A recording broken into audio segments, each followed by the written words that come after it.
What's up, everybody? I hope you're doing well. Welcome to the extended cut, minimally edited podcast version of this week's episode, where we're going to talk about early career anxiety because I have some thoughts. I want to share them. Also, if you've been following my adventures lately, I'm back in my office. I'm back from Portugal. I had such a glorious time there. If you missed my last episode, I got to talk to Dr. Therese Moscardo, who lives in Portugal. Oh, I'm not going to lie, I was a little sad to leave at the end, but it's good to be back, and I'm excited to film this week's episode. I remember the early days of being a therapist, gearing up to see clients and just feeling so anxious, like really anxious. Like a borderline, I'm going to have a panic attack anxious. And having experienced severe panic disorder back in high school and overcoming it, I knew all the right tools to cope with the anxiety. I took deep breaths, I engaged in activities that helped me relax, I didn't avoid the thing that made me anxious. And don't get me wrong, those coping skills are well and good. I still use them all the time as needed. But at the time, I framed it as like, this is all happening because of my history with panic disorder. And now that I've been a therapist for a minute, when I look back on that early career anxiety, I see it more as a normal part of learning a new skill.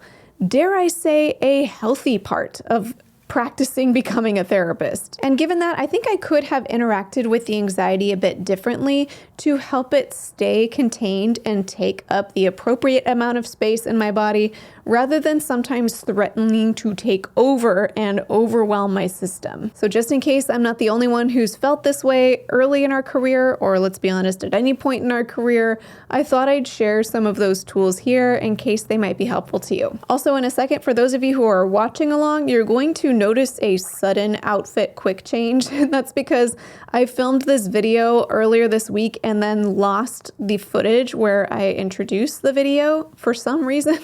So I'm re-recording the intro right now, but in just a second, you're gonna see me swap outfits. I know it is Halloween right now when I'm re-recording this intro, but I'm not in the practice of putting jump scares in my episodes, so I thought I'd give you a little heads up. So here's the first tip and the primary point that I want to emphasize today. When the anxiety shows up leading up to a session or at the beginning of a workday, or maybe you're starting a new internship, whatever situation it might show up in, rather than simply noting the anxiety and then using the tools you have to try to engage your parasympathetic nervous system to calm down, I invite you to first ask what your narrative is around the anxiety.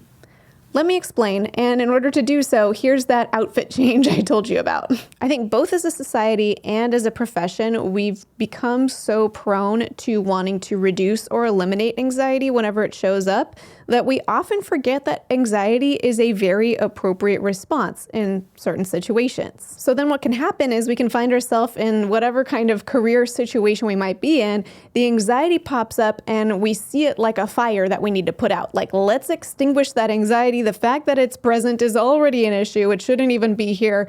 Let's get rid of the anxiety. And I think we can forget a lot of times that our bodies have anxiety as a built-in response in order to help us in the right situations. I remember for me, in those early days especially, I would see that anxiety pop up before a session or something like that, and the narrative would sound something like this. Darn anxiety, it's back again. I thought I overcame this in high school. What am I going to do if I get anxious in session? What if my clients can see that I'm anxious? They're going to think I'm not competent as a therapist. I have to get rid of this anxiety at all costs so it doesn't cause problems for me. So for me, at least, the anxiety would pop up and like all my alarm bells would go off, like, need to get rid of this anxiety ASAP. This is only going to cause chaos and destruction, so we must eliminate it. But now that I have a good chunk of years under my belt as a therapist, I can look back at how that anxiety showed up in those early days and replace it with a narrative that sounds a little bit more like this. Woo, there's that anxiety. Hello. Wow, that sure feels uncomfortable. What brings you here today, anxiety? Are you trying to tell me something? Which part of me is feeling nervous? Let me think this through. Okay, I see I'm implementing a new therapeutic approach with my client today, and the perfectionist in me is afraid I'll mess up. That makes sense. When I make this kind of shift in my narrative around anxiety, then rather than trying to get rid of the anxiety, I'm consulting with it. I'm saying, oh, hello, anxiety, you've shown up here for some reason. I'd really like to get to know what that is. And I can see if the anxiety is trying to support me in some way. Ironically, whenever I acknowledge that the anxiety might be there for a good reason, that it's valid, that it makes sense, that it's present, it immediately lifts the intensity of the anxiety to a manageable level. It takes up the appropriate amount of space. And yes, let me remind you, if I haven't made this point yet, that some anxiety in some situations is quite helpful. So my primary tip for you in this episode for when that anxiety shows up, whether you're early in your career or somewhere later in your career, is to gently ask yourself what your narrative is around that anxiety. And definitely check in with yourself to see if there's anything about your narrative around the anxiety that's invalidating the anxiety, because funny enough, when we invalidate the anxiety, we say it shouldn't be here, it makes the anxiety get worse, take up even more space than it really should. So if we're invalidating the anxiety, definitely check that and say, well, it's here. Let me see why it's decided to show up in this moment and try to understand it, try to normalize it, try to validate it, and that will help it feel more manageable. That's truly the takeaway for this episode. Like, if you want to log off now, great, I support you, but I'm going to offer some practical tips for how you can implement this in more specific situations. But before we get into those tips, I'd like to thank Powbox for sponsoring today's episode. When I first learned that signing a BAA with Google Workspace alone wasn't enough to ensure that your client emails were HIPAA secure, I signed up for Powbox. It's been a little over a year since then, and it's so simple to use, I almost forget that it's even there. It's like my own little personal elf working behind the scenes encrypting all my emails. Rather than require your clients to log into a portal or enter a password in order to securely receive messages from you, you can just message each other straight from your regular email inbox. Powbox integrates on the back end of your email provider and is completely invisible except for the Secured by Powbox badge at the bottom of your emails. Just follow a few simple steps to get it set up, and if you need help, Powbox's customer support consistently receives amazing reviews. If you'd like to check out Powbox, they offer a 14-day free trial to all users, and for the first 100 people who mention my name at sign up, you'll get an extra $250 off your first year. Just head to powbox.com and enter Marie Fang in the box that asks how you heard about them. That's Powbox, spelled Paubox.com. Thank you again to Powbox for sponsoring this episode, and now back to those tips. One item that comes up for a lot of us, myself included, is that because we assume that we're not supposed to feel anxious, then when the anxiety pops up, we can interpret it as a sign that we're not prepared. Like, if I'm getting ready for my first session with a new client at a new internship or something like that, and the anxiety pops up and I go, oh, I'm not supposed to be feeling anxious right now, then my brain needs to find a new way to see what's going on. Why am I feeling anxious if I'm not supposed to be? And we might interpret it as like, oh no, that's a sign that I'm not ready to see this client, or I'm not ready to be a therapist or to see clients in general. I'm unprepared, I'm unprofessional, I'm ill-equipped. And then, of course, that narrative is only going to fuel even more anxiety, but it may not be accurate at all. Something I wish we talked more about as a culture, as a society, is how anxiety is a very normal response to doing new things. It is so normal. We should expect to feel anxious when we try something new.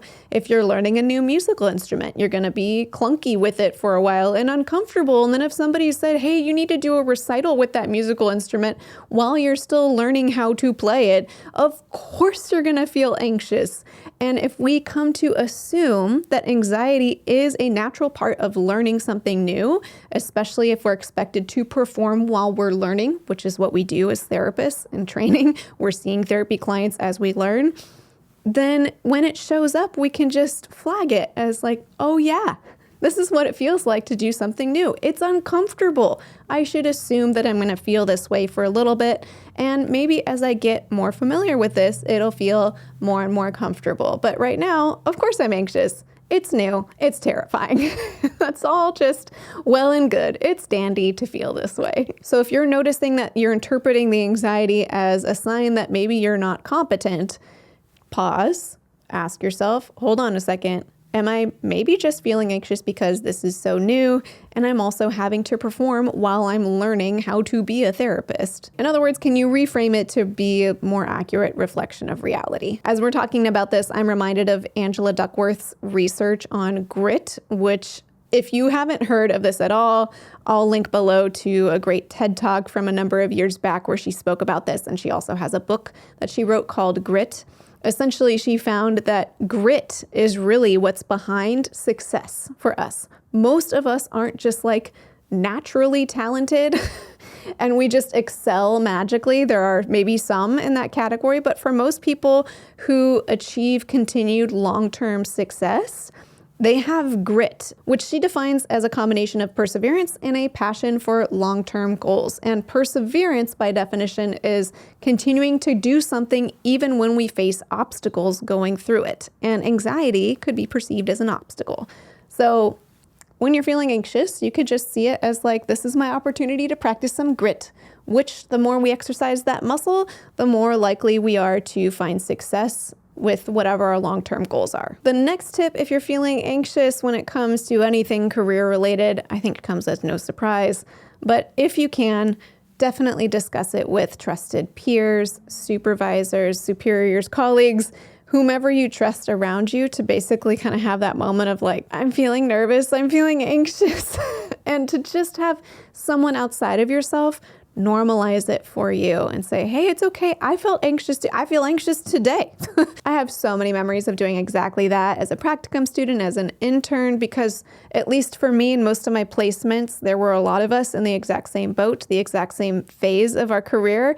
And we'd have these like little side things where we're like freaking out. Sometimes someone's crying or actually having a panic attack, flipping out. And then we all go, I know, I'm freaking out too. And then just seeing each other going through the same kind of anxiety really helps manage it, to say, okay, maybe I'm not so crazy. Maybe this isn't so bad. We're just all anxious together. And of course, you can also hopefully support each other. Like if somebody's nervous about something specific, well, then you can get some feedback or support each other in getting whatever tools you need in order to be prepared. Now, so far I've been talking primarily about anxiety like around our career, like leading up to the session or going into a work day or starting a new internship or starting your first job after you're licensed. But what about if you get hit with anxiety during session? Like you're in session with your client and the wave comes. I've definitely been there many times. For me, at least, there were two primary categories of anxiety that would happen in session. One is the kind that we've been talking about so far, where I would be concerned that I wouldn't know how to approach a situation, that I wouldn't have the right tools to help my client. Maybe, they're bringing up a new topic and I haven't brushed up on that topic lately. And what if I do the wrong thing? So there's that category of anxiety in session. The other category of anxiety that I've personally experienced is when a client is bringing up something that brushes against my own experiences. Typically, for me, there's certain types of trauma that I've experienced in my history that if a client starts to bring that up in their story, my body reacts with a very anxious reaction. My sympathetic nervous system is like, get out of this situation now. Of course, I've come to learn over time that if somebody's presenting issue is a certain kind of trauma, I refer them out to somebody who's better equipped. But sometimes you don't know until you're in the middle of a session and they're telling you about this trauma, and now your body is responding in kind with its own trauma reaction. And that is another type of anxiety that can happen. At least for me, it presents as anxiety in my body. So I'm going to address each of these a little bit separately. If it's the first scenario where you're afraid that you're not going to be knowledgeable enough, equipped, competent enough for whatever maybe new thing your client is bringing up, then just remind yourself that you don't have to know in this moment how to navigate that. If we tell ourselves that we have to be competent at everything all the time, then we're much more prone to make more serious mistakes. Like if we feel that we are supposed to know or look like we know everything, then we might make a decision in the moment that may not actually be what our client needs. Like we're pretending that we know how to treat something when we don't. It's much more helpful to give ourselves permission and say, I'm still learning. No matter how far into your career you are, we're all still learning. None of us are experts in every single thing. There's just no way. And so to have that embraced and know that there are lots of ways to embrace that, embody that, whether, if your client is needing something new and you're immediately realizing that it calls for referring out, you can definitely do that. Usually it's not such a quick jump though to referring out. It might be, you know what, you're bringing up something that's a little bit outside of my typical specialty or my scope, or that's something that I'm still learning about. And so I'd love to brush up on that, consult with some colleagues, and come back to that in our next session, right? There's so many ways that you can just acknowledge with your client out loud, hey, I'm going to have to check on that and I'm going to get back to you. And I think it's a lot easier to access that way of responding if we've embraced that we can't know everything and that it's in our client's best interest to always acknowledge when we don't know something. Like, hey, I don't know the answer to that. Let me check on that. Or I don't know the answer to that. Here's where you might be able to go to get the answer. I know for me, if I'm seeing a professional and they acknowledge that they don't know something, or they're going to go check on something and get back to me next time, that helps me build more trust with them rather than feeling like they don't know what they're talking about. It's like, oh, good. If I bring up something that's outside their scope, I can trust that they're going to let me know.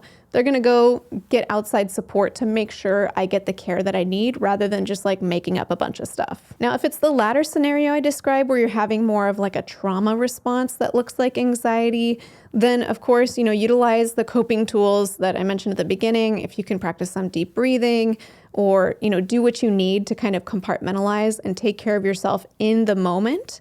And I would strongly urge you after that session to make sure you consult with some trusted colleagues pretty much any time you have a trauma response. I think that that's a good idea, whether it's trusted colleagues, supervisors, peers, even your own personal therapy, wherever you have access to folks who can support you in better understanding what happened there and what to do now going forward. But even with all that said, it is still totally normal to have a trauma reaction in session, especially if you have your own history of trauma. That's how our bodies work. Obviously, that's a topic that could be its own episode, and I'm not going to delve deeper into it for now, but I just wanted to validate that as one of the potential ways that anxiety can show up. As I'm thinking about early career anxiety, I'm also thinking of the category of anxiety of just like those sort of almost silly, like newbie type mistakes that can come up. Not even mistakes, just like we're just new. For me and a lot of spaces, it was more of like getting used to the specific workplace. Like,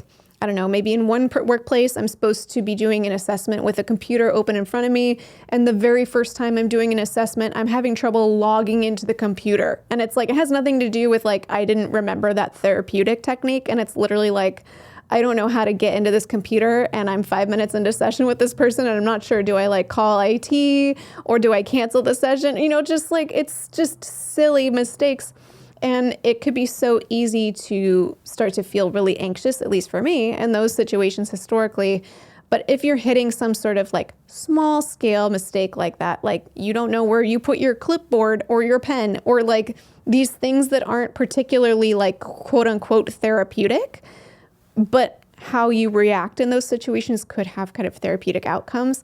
I think it's totally appropriate to use a bit of humor, especially if, it seems appropriate given wherever your client is at in the moment. Like maybe if they're sobbing their eyes out, that might not be the moment to throw in some humor. But if it's, a scenario like what I described, like I'm having trouble logging into the computer and maybe it's my first day, I might say something like, hey, you know what? It's my first day and apparently I'm having some trouble logging into the computer, and just making light of it can, help our clients feel more comfortable, because if they're watching us get anxious, they're going to feel anxious too.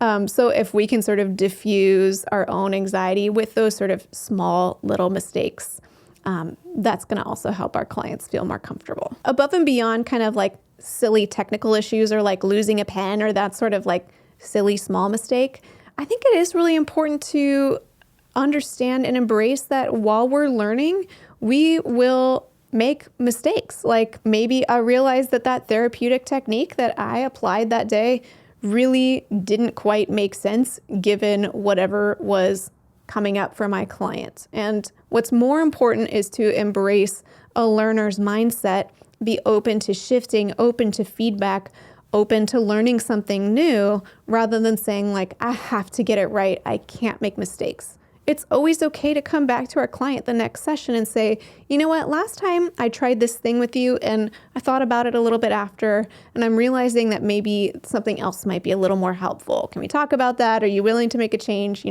Get feedback from your client as well. But if we feel like we can never make mistakes ever, then we're just going to be an anxious ball in all of our sessions, and our clients can feel that too. So, don't make big mistakes like, the big no-nos where you could lose your license for it. But give yourself some permission to be learning. And part of learning is making those little mistakes and assuming that you need to get feedback, assuming that you have to keep learning and adjusting, get feedback from your clients and from people in your workplace as well.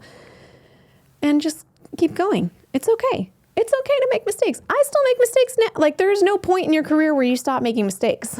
And it's so important to just always have that as an assumption and some level of like normalization of that, so that we don't just keep making the same mistakes over and over again. Another tool I'd add to this list is to borrow from your future self. Like, if you could imagine yourself 5 years from now, 10 years from now, looking back on whatever scenario you're feeling anxious about in this moment, what do you imagine your future self would have to say? Sometimes it's a little bit easier to access compassion when we imagine our future self with more experience and wisdom and all of that, looking back and saying, you know what, this is probably small beans, not big beans. Like this, we don't have to climb this mountain of anxiety. It's okay. I know that can at least help me sometimes in the moment. Now, so far today, I've been addressing situations where the anxiety presents in the sort of expected ways. Even if it's taking up a little bit more space than it deserves, that's quite typical and healthy and expected.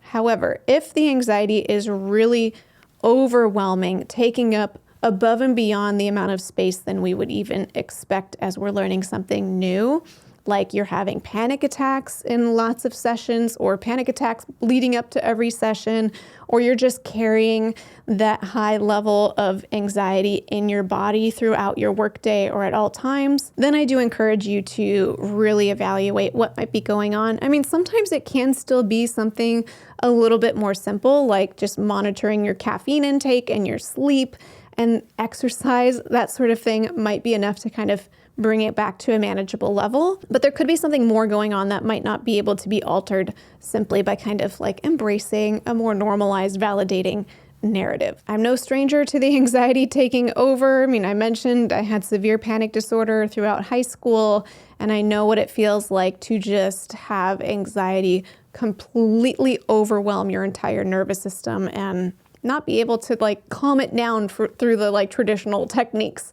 So if that's you, I see you, I've been there, and I encourage you to get additional support so that you can feel better. That's really, I want you to feel better because that is a miserable life to live, speaking from experience. Well, hopefully this episode is helpful to you to just reframe the anxiety as normal, expected, healthy even. Can we talk about anxiety as a healthy part of our lives? I would love that. Let's just insert that into our conversations in general as, mental health care providers. And I hope that this helps you feel a little bit more okay wherever you are in your career, and especially in the early career days, because that's when I felt the most anxious. I'm noticing I just kind of have a draw towards speaking towards the early career experience, grad school, etc. But I know anxiety can show up in any context. So wherever you're at, I hope that you found this supportive. I'm wishing you well. And until next time, from one therapist to another, I wish you well.